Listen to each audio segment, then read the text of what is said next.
Buenas noches. El título es un título muy bueno. Estoy tratando de pensar, ordenar mis ideas alrededor de la idea de iglesia y feminismo. Y lo primero que quiero contarles que desde que empecé a estudiar filosofía me interesó particularmente el pensamiento de mujeres filósofas. Porque, bueno, qué sé yo, probablemente me proyectaría hacia el futuro, cómo sería yo. Así que durante mucho tiempo me dediqué a estudiar a Simone de Beauvoir, que en el lanzamiento del feminismo más intelectual en Europa, en los años 50, fue probablemente la adalid de esta corriente de pensamiento, y a través del Segundo Sexo, su obra medulosa sobre el tema femenino, me permitió entender cuál era la ubicación de la mujer. En algunas cosas yo estaba de acuerdo con ella porque me parecía que había una postergación. Le cuento, por ejemplo, un pequeño episodio que ella relataba de su juventud, cuando alguien, al tratar ella de defender una idea con bastante ímpetu, cuando esta persona, que era un hombre, le decía, bueno, usted dice eso porque es mujer, ella dice que trataba de responderle para mostrarle que lo que decía era racional. En cambio, habiendo ya escrito su libro, en el momento en que juntó todos los materiales, se dio cuenta de que la respuesta más adecuada era decirle, y usted dice aquello porque es varón. Entonces me gustó este punto de partida, como diciendo, sí hay un punto de vista y todo lo tenemos, no solamente, el punto de vista no es solamente femenino. Así que con eso se van a dar cuenta que yo empecé un poco aguerrida, diciendo, este mundo es tal que la mujer en el ámbito intelectual tenga que defender su lugar y demostrar que vale, e inclusive demostrar que vale más, para tener un aval y poder entrar. Así que este interés empezó en mí hace, ¿qué le puedo decir?, 40 años, quizás más de 40 años.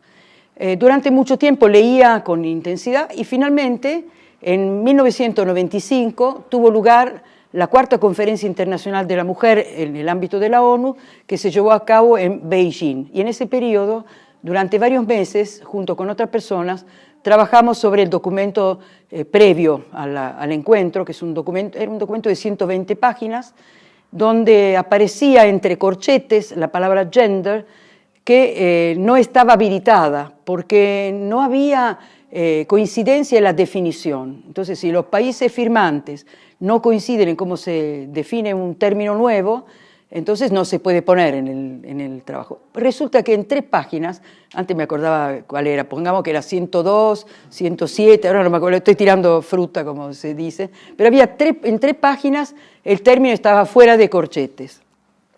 Distracción, despiste o estrategia. La cuestión es que la palabra pasó a los textos oficiales y a partir de ese momento, a partir del 95, gender aparece en todos los textos oficiales referidos a la mujer. ¿Qué hay detrás de la palabra gender? En el ambiente anglófono se utiliza prácticamente como sinónimo de sex identity, pero sabemos que gender significa más bien lo construido culturalmente, así que alude no tanto a una identidad basada en cierta evidencia anatómica, también cerebral, sino que se refiere más bien a lo que cada cultura construye como expectativas, tipo de conducta, trato, etcétera, alrededor de las personas en raíz de su identidad sexual. Particularmente se usa gender, acá en la Argentina, por ejemplo, género se dice sobre todo pensando en la mujer, pero es un uso incorrecto. Por ejemplo, violencia de género podría querer decir ambas cosas, no es que necesariamente, pero si ustedes lo leen en un diario, saben que con violencia de género se entiende solo la violencia contra la mujer en razón del hecho de ser mujer, ¿no? Perfecto, entonces a raíz de esa conferencia y por el hecho de que la identidad sexual se puso en el centro de la discusión y se subrayaba el aspecto cultural de construcción alrededor del varón y de la mujer, me puse a estudiar otros autores y sobre todo autoras, en particular una que es Judith Butler, una californiana. Me da vergüenza porque es más joven que yo y publicó mucho más que yo, pero bueno, es un detalle de la vida. Inclusive visita la Argentina, vino en abril, creo, en la Universidad de San Martín. Y es una filósofa formada en la filosofía de Foucault y en la psicología de Lacan. Eso se llama giro lingüístico generalmente, es decir, una filosofía que pone el acento en el lenguaje que atrapa la realidad, en el lenguaje que performa la realidad. teniendo la idea de que son las palabras que crean las realidades y no tanto las realidades que se revelan en las palabras. Bueno, qué sé yo, es un punto de vista muy meduloso, muy articulado. Michel Foucault es un filósofo enorme, absolutamente inteligente y atrapa en lo que escribe, pero este núcleo, el núcleo lingüístico, en el fondo adelgaza los rasgos propios de la realidad, parecerían difuminarse y desaparecer. Yo le añado un paréntesis, más que un paréntesis, pongo un guión. En realidad, me interesa mucho la lingüística y hay una parte de la lingüística que tiene que ver con las onomatopeyas.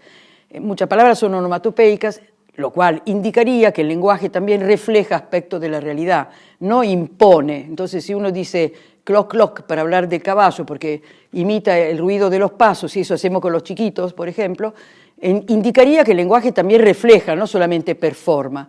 Pero bueno, en este ámbito filosófico daría la impresión de que no hay ningún tipo de nexo entre lo real y el lenguaje que lo describe. Más bien al revés, es el lenguaje que atrapa tramos de la realidad y les impone la forma. Yo le doy un ejemplo fácil, si quieren, que es la forma de las nubes. Por ejemplo, dice, mira, ahí va un zapato. Uy, no, ese es un dragón. La nube no es ni un zapato ni un dragón, pero el hecho de decirle zapato, dragón o lo que sea, hace que lo veamos como tal. Esta metáfora sirve para entender cómo el lenguaje es performativo. Volvamos a Judith Butler. Ella considera, no puede negar que haya un cuerpo sexuado, pero también en eso la psicología lacaniana la ayuda a decir que en realidad lo vemos sexuado por intermedio de esta visión psicológica. La marca en el cuerpo está producida por el lenguaje que lo nombra. Entonces, la existencia de lo femenino y de lo masculino también está mediatizada por el idioma. Sería muy difícil que yo les explicara, creo que me falta a mí comprender, pero sí entiendo que el razonamiento de Judith Butler, en el fondo, permite la idea de que hay individuos con un cuerpo, porque no se puede negar, y con la posibilidad fluida de verse como lo que sea. En el último texto de ella, que es del 2014, ella dice, el título es Deshacer el género, es decir, después de haberlo conquistado como un aspecto fundamental para decir no se trata de identidad sexual, sino genérica y por lo tanto culturalmente construida y factible de ser deconstruida, ahora lo que tenemos que hacer es deconstruir el género para devolverle a los individuos esta identidad fluida que puede ser múltiple. No tendríamos por qué hablar de un yo, sino que, bueno, sí, el sujeto en el fondo se define de una manera fluida de acuerdo a la pareja o a las parejas que tenga en ese momento. Ese es un poco el planteo. Volvamos a nosotros. Para la gente de a pie, que no se sube a estos tomos complejos, que rehúye de una descripción de la realidad que no se corresponde con lo que vemos, en el fondo la existencia del varón y de la mujer es bastante evidente. El otro día tuve una discusión, llamémosle, traté de mantenerla dentro de lo elegante, dado que yo era la profesora y los alumnos tienen derecho a ser escuchados y no, digamos, no hay que permitirle que a uno lo saque de su equilibrio, la cual me dijo que, habiéndole yo explicado que la mujer suele tener una memoria más detallista que el varón porque su cerebro tiene una interconexión entre el ámbito afectivo y el ámbito racional mayor que en el varón en un 7 o 12%. Y como la memoria tiene que ver con lo afectivo, solemos recordar con más precisión. Los varones logran separar más lo racional de lo afectivo, con lo cual se pueden concentrar y pueden obtener también que un estado de ánimo un poco movido no le perturbe el razonamiento. Trabajar juntos es muy bueno, porque donde hay que ver lo afectivo, nosotros creo que hacemos un gran aporte y viceversa, donde hay que contenerlo, el varón hace un gran aporte. Cuando me di vuelta, me di cuenta que terminé de hacer un dibujo en el pizarrón y esta chica estaba contrahecha, tenía una cara dura y no sé cómo decir, quizás de cierto desprecio, en todo caso de fastidio. Entonces yo me acerqué y digo, ¿te pasa algo? Y ahí le insistí un poco, dijo, sí, claro, yo veo esta ideología del varón-mujer y no puedo no sentirme mal, porque en un ámbito académico decir así implica exclusión. Yo quedé un poco perpleja. ¿Exclusión de qué? Bueno, de los intersexos, por ejemplo, y de las personas que hacen transición. Digo, mira, puede ser, pero yo me estoy basando en algo que tiene un fundamento científico. Acabo de venir de un curso donde me mostraron la imagen del cerebro femenino y del cerebro masculino, donde esto que afirmo tiene un fundamento, que no es simplemente una idea mía y por lo tanto simplemente una preferencia, sino que es una conclusión sobre esta base científica biológica. Sí, está bien, pero no es así. Digo, mira, además hay algo en la biología que es innegable, y es que la unión entre un varón y la mujer es la única que produce un nuevo ser humano. De ninguna manera, me dijo. ¿Cómo de ninguna manera? Porque un hombre trans puede concebir y gestar.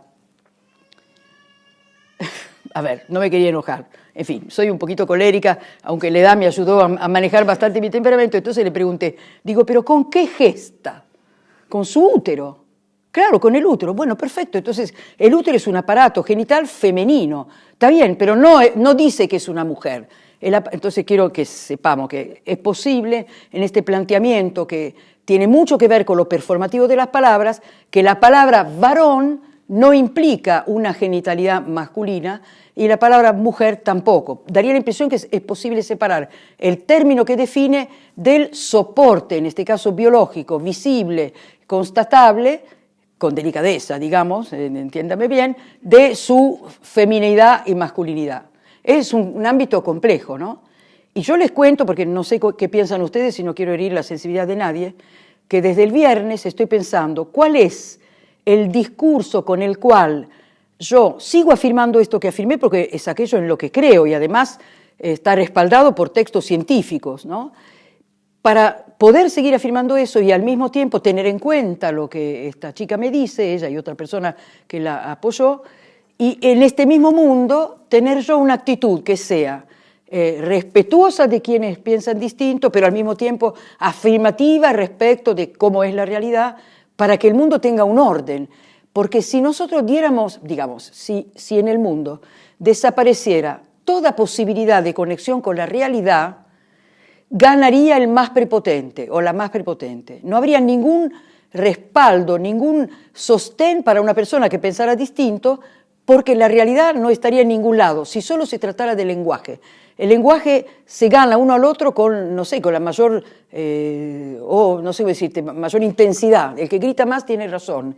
El tema de los derechos humanos no tendría sustento, entonces podríamos construir derechos fantasiosos y el que pudiera imponerlos porque tiene un lenguaje más articulado, ganaría y nadie podría rebelarse. Y esto ha sucedido, no estoy inventando nada. Pongamos la Alemania nazi, cuando establecen que se trata de una superioridad de la raza aria, se dice aria en castellano, sí, y que entonces el judío, que es una forma incompleta, imperfecta de humanidad, a pesar de que tenían unos cerebros extraordinarios, unos músicos, filósofos, científicos extraordinarios, que tuvieron que dejar de ver, que eran alemanes además. Entonces, el lenguaje impone una visión que choca con la realidad. Y nadie puede rebelarse porque la realidad ya no se ve, está tapada por esta nueva versión interpretativa.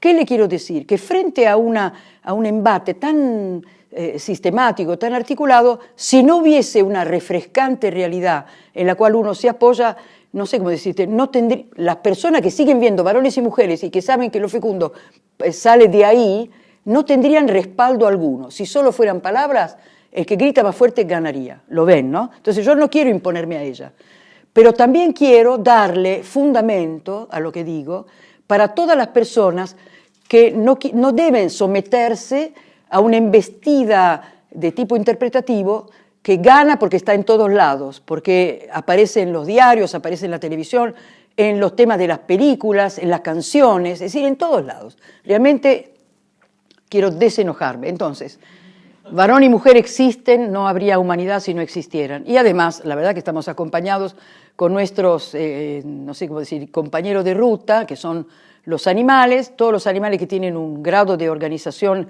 neurológica también tienen una reproducción sexuada, con lo cual, digamos, la biología nuestra no difiere tanto de lo otro y no se plantea el tema sobre la disforia sexual del perrito o de la gatita, entiende lo que quiero decir, lo digo un poco en broma, ¿no? Entonces se trata de una cuestión humana que tiene que ver con el ejercicio de la libertad por un lado y por otro lado con la evidencia, esto sí lo digo con toda seriedad y tengo en cuenta a estas dos chicas que protestaban, de personas que no se sienten cómodas con la identidad sexual que deberían asumir debido a que tienen un cuerpo masculino o femenino, que sí existen, seguramente existen, y que esta incomodidad depende quizás de muchos factores. Durante mucho tiempo se buscó una evidencia genética, porque en el fondo resolvería todo el problema si uno dijera, yo soy así porque tengo el gen, qué sé yo, no sé cómo llamarlo, no puedo decir ni X ni Y, sugiérame algo, Z, que hace que yo no pueda ser, teniendo un cuerpo masculino, un varón, o teniendo un cuerpo femenino, una mujer. Encontraron algo, hicieron una investigación en 485.000, no sé cuántas personas, que son un montón, encontraron pequeñas coincidencias, pero no decisivas. Es decir, que en el fondo la conclusión científica es que no hay un gen de la disforia sexual o de la homosexualidad. Así que científicamente la cuestión no es genética, no es biológica, sino que es psicosocial. Es la relación entre los varones y mujeres que rodean a esa persona la que a veces impide la identificación. Aquí entraría en un tema bastante complejo, algunos se enojan, pero cuando uno va detrás de la historia de lo que padecen de disforia sexual, encuentra eso. Y le cuento un detalle científico para el caso de una identidad sexual que no se corresponde con el patrón genético, XX o XY. El año pasado fui a un curso sobre el tema género y una médica explicó que existe un síndrome que se llama CAIS o PAIS, la diferencia entre completo o parcial insensibilidad al andrógeno, es decir, a las hormonas masculinas, que hace que este feto, XY, es decir, que sería un varón, porque no puede absorber y sintetizar la hormona masculina, no se masculiniza. Por lo tanto, nace, voy a decir una cosa que a mí como mujer me molesta, nace completamente masculino y por lo tanto más femenino. En fin, pero tómenlo bien lo que estoy diciendo. Ya sé que pueden protestar, porque parecería que la mujer es el grado cero de humanidad y que el varón es lo que sobresale. No quiero decir eso, quiero decir que no se masculiniza. Con lo cual, dado que nunca va a absorber esta hormona, por lo tanto no se puede masculinizar de manera química, deciden operarlo y transformarlo en una mujer que será una mujer estéril con una serie de pequeñas disfunciones. ¿Por qué lo hacen? Porque los casilleros de la humanidad están marcados por lo femenino y lo masculino, y esto sería un caso distinto de una patología genética que impide ese funcionamiento. ¿Qué hay que hacer? Hay que amar a esa persona, quererla y hacer que su vida sea lo mejor posible. No fue afortunada, pero nosotros estamos acostumbrados, y nuestra época es buena en eso, que toda persona que tiene algún, no sé cómo decir, algún desperfecto y que implique algún tipo de discapacidad es aceptada, desarrollada, estimulada, de manera que su vida sea lo mejor posible. Es más, y con eso nosotros también crecemos. Todos tenemos discapacidades, pero quiero decir, el hecho de que un tiempo, una cultura se dedique a incorporar e incluir a las personas como sean, te habla bien de esa cultura. Perfecto, así que eso estamos de acuerdo, hay casos anómalos, es posible la disforia. ¿Qué sucede en esta cultura? Volvamos al tema mujer, que me parece más interesante, me estoy yendo por uno que es complejo.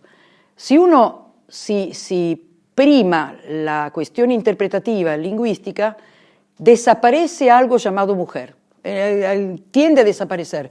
Podríamos desarmar el lenguaje y, por ejemplo, el lenguaje inclusivo, se me contagió hasta eso, qué lapsus interesante, tiende a querer hacer desaparecer la referencia masculina-femenina del idioma. Los idiomas latinos la tienen mucho más marcada que otros idiomas. ¿Por qué? Porque al desarmar los casilleros daría la impresión de que serían posibles múltiples definiciones, múltiples identidades, y a veces si ustedes van en algún lugar aparecen más de 100, en fin, no hace falta que se lo mencione porque lo encuentran en la web. Si en cambio nos centramos en el valor de lo femenino y de lo masculino, incluyendo estos casos, digamos, difíciles, entendemos que la construcción del mundo humano tiene que ver con las capacidades de uno y de otro, que son capacidades iguales, humanas, pero también diferentes, y son diferentes de tal manera que se potencian, se apoyan y se completan una con otra. Y no estoy hablando solamente de lo conyugal, estoy hablando de la presencia de lo femenino y lo masculino en el mundo, es decir, que el varón y la mujer en el mundo se ofrecen dones diferentes y eso constituye el mundo humano, lo enriquecen, se compensan carencias y se potencian algunos aspectos positivos, con lo cual el mundo ha sido creado por la conjunción de estos dos aspectos. Yo me sentí muy orgullosa de ser mujer, no me pasó eso de creer que era inferior, nunca pensé que era inferior, francamente. Y siempre vi que había alguna capacidad femenina que aportaba al mundo. Por ejemplo, la mujer tiene una extraordinaria capacidad de captación de lo que se llama lenguaje no verbal, mucho mayor que el varón. Le voy a dar un ejemplo que los que están casados me van a entender. Las mujeres siempre se quejan, dice, ¿por qué me lo decís con esa cara? Y el varón contesta, es la única que tengo, es típico. Es una típica respuesta. También los que están de novio deben de estar sufriéndolo. Y otros. ¿Por qué? Porque la mujer descubre, y lo descubre acertadamente, que detrás de la cara hay la expresión de un estado de ánimo, de una valoración positiva o negativa de lo que está sucediendo, y es muy sensible a ese tipo de expresión, ¿no? Inclusive la actitud del cuerpo. Eso es una ventaja femenina, bien usada. Es para entender al otro, y si no funcionan estas famosas células espejo, si somos buena gente, digamos, nos preocuparemos de que el malestar que hemos producido en el otro se resuelva bien.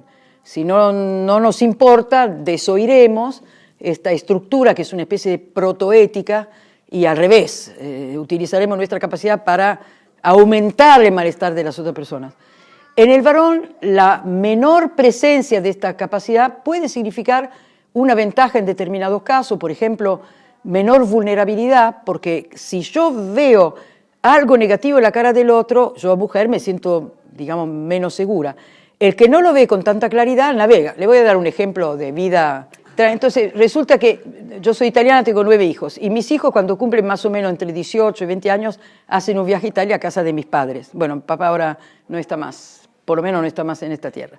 Y cuando mi hija mayor tenía casi 18 y mi segundo hijo tenía 16 y medio, viajaron a Italia. Fue todo un desastre porque sacamos un pasaje baratísimo que era vía Vancouver, pero resulta que no había, cuando llegaron ellos a, no sé si era Sao Paulo, no lo dejaron subir al avión, así que se quedaron ahí plantados. Después los mandaron dijeron Noruega, después resultó ser Dinamarca.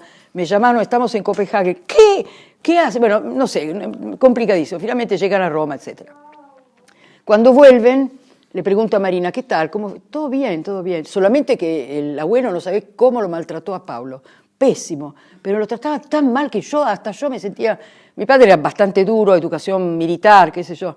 Entonces le pregunté a Pablo, ¿cómo te fue con Norma? Ah, muy bien. Es decir, que ella leía la cara y le producía el efecto y él nada, absolutamente nada. Es una ventaja, porque entonces lo duro y qué sé yo, imperioso no había sido deletreado, con lo cual a él no le importó. En fin, eso, ¿entendieron el ejemplo simple? Conclusión. La conclusión de tipo filosófico. Si no puedo ver la realidad, yo no me voy a manejar bien en este mundo. Yo necesito verla. Por supuesto que no veo todo, pero veo indicios de la realidad. Tengo que estar abierta a la realidad. El lenguaje también define la realidad. Se le acerca y si no lo corrijo. Lo que antes se creía que era solamente agua, tierra, aire y fuego, ahora sabemos que son sustancias distintas, pero siguen siendo algunas duras, algunas gaseosas, algunas que son en combustión y otras, ¿cuál me falta? Líquidas, ¿no? Entonces, eran aproximaciones que yo después las abrí y vi que era verdad, no es que era falso, era verdad, pero no sabíamos detalles. Hablaban de tierras y eran sustancias distintas, hablaban de aguas y eran sustancias líquidas diferentes, ¿se entiende la idea? Que haya una realidad me sostiene mi presencia en el mundo y el orden de mis ideas. Hay una realidad de lo femenino y de lo masculino que me sostiene. Y mirando el grueso de la humanidad, digamos 95 y pico por ciento, esto sigue siendo afirmado. Y además va a favor de esta visión real de lo femenino y masculino como las dos versiones de la humanidad, el hecho de la interfecundidad, que me parece que es muy refrescante frente a la propuesta del giro lingüístico que hace parecer que, en fin, que no existe tal cosa llamada varón y llamada mujer. La Iglesia respeta no sé si llamar la lucha femenina o el propósito femenino de tener un lugar más visible en el mundo público, la acompaña y tenemos la suerte que en las Sagradas Escrituras hay muchas figuras de la que se llamaba mulier fortis, la mujer fuerte, tanto en el Antiguo como en el Nuevo Testamento. En el Nuevo Testamento hay unas figuras extraordinarias como son Magdalena, Marta, María, que podría ser la misma Magdalena según algunos, y sobre todo la Virgen María, que ha sido extraordinaria porque se ha animado a un proyecto que podía ser totalmente resistido y mal mirado por sus contemporáneos y sin embargo ha sido elevada a un nivel extraordinario porque ha creído en Dios. Y igual ha preguntado cómo puede ser. Eso también me gusta porque no se abandonó sin tener una especie de reaseguro. Nada es imposible para Dios. Creo que esto podría ser para toda mujer un proyecto de vida extraordinario. Gracias.